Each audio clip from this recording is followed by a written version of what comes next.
दोस्तों, हमारे दिमाग में अक्सर कई अनसुलझे सवाल आते हैं जिनका उत्तर हमें उस वक्त नहीं मिल पाता, लेकिन शायद उनका कोई रीज़न तो होगा, है ना। और इसी तरीके से एक सवाल आता है कि हमारी पृथ्वी जो है वो कैसे घूमती है और कैसे एक नई सुबह आती है, फिर उसके बाद फिर रात होती है और अगला फिर एक और दिन आता है। तो इसके पीछे क्या कारण है, किस तरीके से हमारी पृथ्वी जो है पूरे साल भर में अलग अलग मौसम बदलती है, तो इसका रीज़न क्या है। तो बड़ा इंटरेस्टिंग टॉपिक है जिसके ऊपर आज हम डिस्कस करने जा रहे हैं। तो बने रहिए हमारे साथ। स्वागत है आप सभी का एजुकेशन गुरु हब पर। मैं हूं आपका दोस्त गौरव। चलिए शुरू करते हैं।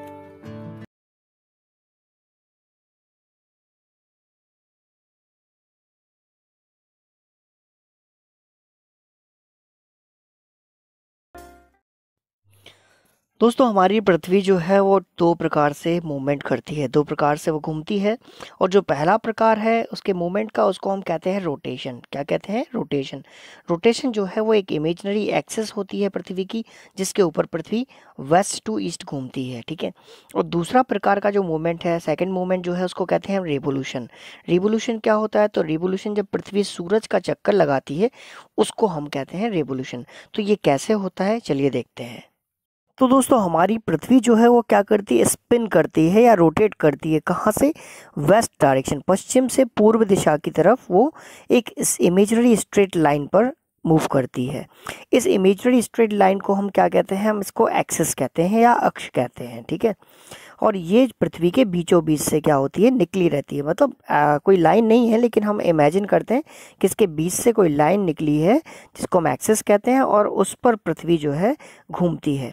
This moment of the earth cause day and night. और इससे क्या होता है? हमारी पृथ्वी पर दिन और रात होता है।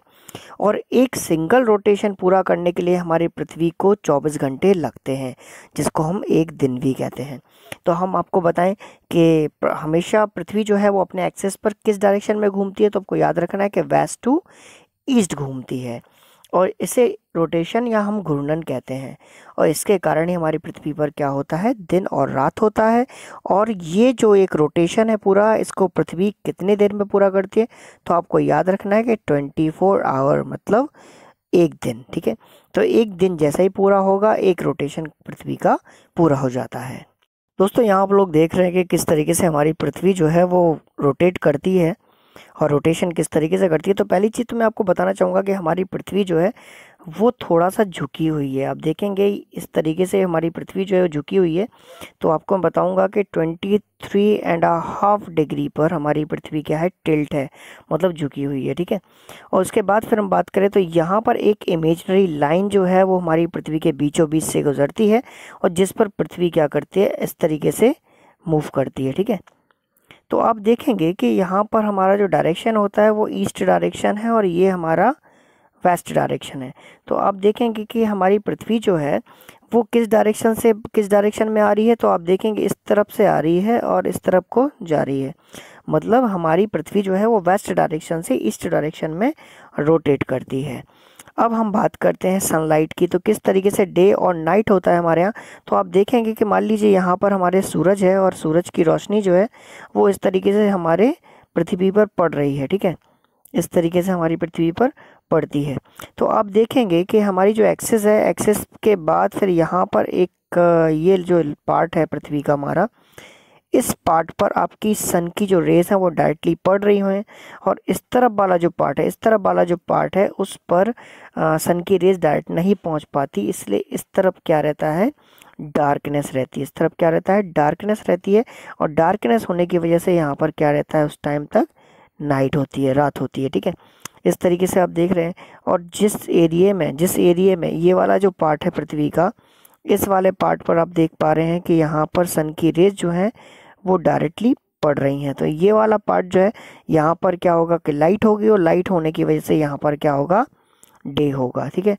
तो इस तरीके से डे और नाइट का ये जो सिस्टम है ये लगातार चलता रहता है, और धीरे धीरे हमारी पृथ्वी जो है अपने एक्सिस के ऊपर क्या करती है? रोटेट करती है। और ये डे और नाइट का जो सिस्टम है, ये पूरा एक रोटेशन जो है पृथ्वी का, ये कितने देर में कंप्लीट होता है? तो मैं आपको बताना चाहूँगा कि ये 23 आवर एंड 56 मिनट्स में कंप्लीट करती है, जिसको हम अगर राउंड फिगर में देखें तो लगभग 24 घंटे बात करते हैं, ठीक है। तो 24 घंटे जो है वो एक दिन पूरा बनाते हैं और एक दिन में हमारी पृथ्वी जो है वो एक रोटेशन पूरा कर लेती है। अपने एक्सेस पर रोटेशन की तरह ही पृथ्वी जब सूर्य का चक्कर अपने ऑर्बिट पर लगाती है उसको हम रिवोल्यूशन कहते हैं। तो यहाँ पर मैं आपको बताना चाहूँगा कि रिवोल्यूशन की कुछ खास बातें। तो आपको देखना है कि the earth travels around the sun on its orbit.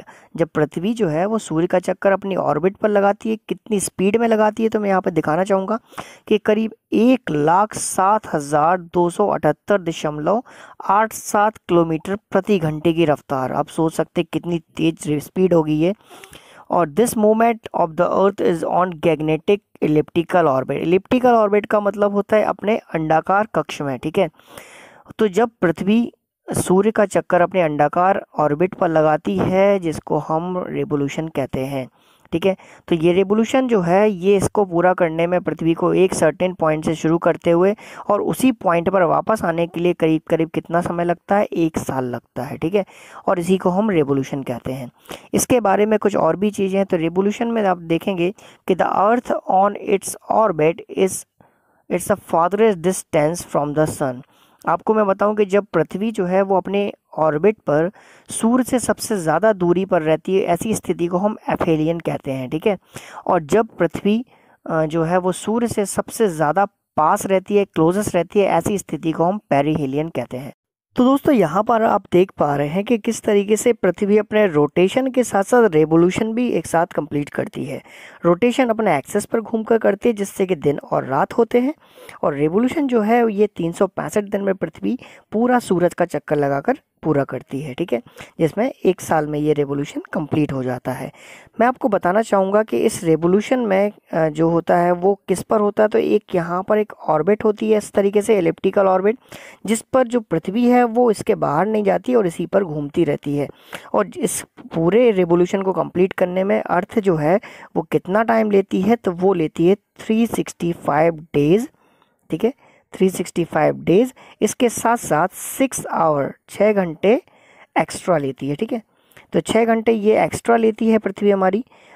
तो दोस्तों हमारी पृथ्वी जो 6 घंटे एक्स्ट्रा लेती है, इन 6 घंटों को हम अगर देखा जाए तो अगर हम 4 साल तक इनको काउंट करते हैं, 6 घंटे अगर हम इंटू 4 करते हैं तो हमारे 24 घंटे बनते हैं। और 24 घंटे बनना मतलब एक दिन एक्स्ट्रा बन जाना, ठीक है। तो ये एक्स्ट्रा जो एक दिन है ये आपको मैं बताऊं कि जब आपको पता है कि इस पूरे साल में 365 डेज होते हैं, ठीक है, और 365 डेज जब 4 साल बाद हम काउंट करते हैं तो एक दिन एक्स्ट्रा बढ़ जाता है और टोटल 366 डेज हो जाते हैं। और 366 डेज मिलकर बनाते हैं हमारा एक लीप ईयर, ठीक है। तो लीप ईयर आप लोग जानते हो कि लीप ईयर में आपके कितने दिन होते हैं, 366 डेज होते हैं। तो जो हमारी ये 6 घंटे जो हम एक्स्ट्रा हर साल लेते थे, ये 6 घंटे अगर काउंट किए जाएँ तो ये 4 साल बाद क्या होता है कि ये हमारे 24 आवर बना देते हैं, मतलब ये पूरा एक दिन बना देते हैं। और एक दिन जो है वो 365 डेज में हम प्लस कर देते हैं। और इस तरीके से लीप ईयर में 366 दिन में जो पृथ्वी है वो अपना एक रिवोल्यूशन कंप्लीट करती है। इसके साथ साथ एक चीज़ और बताना चाहूँगा कि आप जैसा कि आपको पता है कि पृथ्वी का ये जो है ऑर्बिट होता है और इस पर पृथ्वी घूमती है। तो एक बार पृथ्वी देखिए साल में 2 बार क्या होता है कि एक स्थिति यहाँ बनती है और एक स्थिति यहाँ बनती है, ठीक है। जब पृथ्वी जो है वो सूरज से सबसे ज़्यादा दूरी पर रहती है, और जब सबसे ज़्यादा दूरी पर रहती है ऐसी स्थिति को हम क्या कहते हैं, एपहेलियन कहते हैं। क्या कहते हैं, एपहेलियन, ठीक है। तो ये याद रखिएगा, एपहेलियन। और इसको हिंदी में अगर देखा जाए तो कहते हैं अपसौर, ठीक है, अपसौर, ठीक है, हिंदी में इसको अपसौर कहते हैं। तो ऐसी सिचुएशन जब पृथ्वी सूरज से सबसे अधिक दूरी पर रहे, तो ये 2 बार होता है एपहेलियन सिचुएशन। अब हम बात करें अगर पेरिहेलियन की, तो जब पृथ्वी, आपने देखा होगा इस तरीके से ये ऑर्बिट है और पृथ्वी एक बार यहाँ आएगी और एक बार यहाँ आएगी जो सूरज से सबसे नज़दीक होगा, ठीक है। तो 2 सिचुएशन ऐसी होती हैं जब पृथ्वी साल भर में 2 बार सूरज से सबसे नज़दीक होती है, क्लोजेस्ट होती है, और ऐसी सिचुएशन को हम कहते हैं पेरिहेलियन, ठीक है, जब सूरज के सबसे पास पृथ्वी पहुंच जाती है। तो पेरिहेलियन जो है इसको हम हिंदी में उपसौर कहते हैं, ठीक है। तो ये भी आप लोग याद रखिएगा। पेरिहीलियन मतलब इसको हिंदी में कहते हैं उपसौर। ठीक है, तो ये दो सिचुएशन हमें ये भी याद रखनी है। ठीक है, तो जैसा कि आप लोगों ने देखा कि किस तरीके से रोटेशन और रेवोल्यूशन होता है, हमने प्रैक्टिकली भी देखा है। और यहाँ पर मैं आपको वो फंडा बताने वाला हूँ। तो यहाँ देखेंगे कि हमारी पृथ्वी को जो है वो एक रेवोल्यूशन कंप्लीट करने में 365 दिन लगते हैं और 6 घंटे एक्स्ट्रा लगते हैं। और इस तरीके से पृथ्वी जो अपना एक रेवोल्यूशन सन का चक्कर लगाकर पूरा करती है। और ये 365 दिन और 6 घंटे जो है मिलकर एक साल बनाते हैं। और ये 365 दिन अगर आपको मैं बताऊँ कि हर चौथे साल अगर देखा जाए तो ये जो 6 घंटे हम एक्स्ट्रा लेते थे ये एक्स्ट्रा एक दिन बना देते हैं। ठीक है, तो 6 आवर जो है वो अगर 4 साल तक हम 6-6 घंटे काउंट करें तो आपको पता है कि 24 घंटे एक्स्ट्रा बनते हैं, जो कि एक दिन बनता है। और इस तरीके से आपको मैं बताऊं कि 365 में एक दिन एक्स्ट्रा जुड़ जाता है जो 366 डेज बनते हैं।